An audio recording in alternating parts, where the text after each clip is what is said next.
Hey guys, it's DJam87 here with you. I'm going to be reviewing the iPhone XS, or as some people call it, the iPhone XS. Alright, another thing we'll be looking at now is the pros and cons of the iPhone XS. Some of the pros are Gorilla Glass 6 panels front and back, IP68 rated, stunning OLED with superb brightness and sunlight contrast, industry-leading A12 Bionic chipset. It's got an excellent camera experience across the board and class-leading stereo speakers with audio output.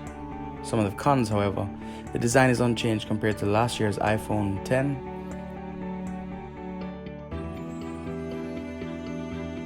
Its iOS has a ton of restrictions, especially customization-wise.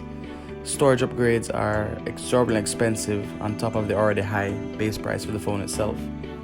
And Apple, camera settings need to go back in the camera where they belong.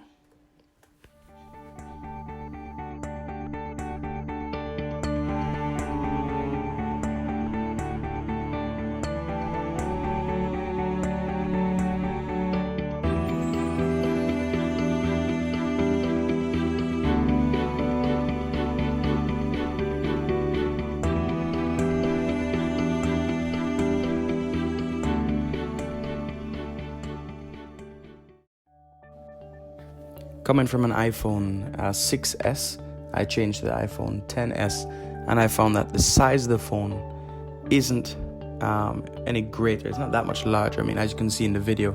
However, you are getting a larger screen. It's barely any larger, but it's not ridiculously large as the iPhone X Max.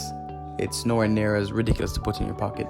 It's still a decent sized phone, excellent screen, and definitely worth the investment in buying it.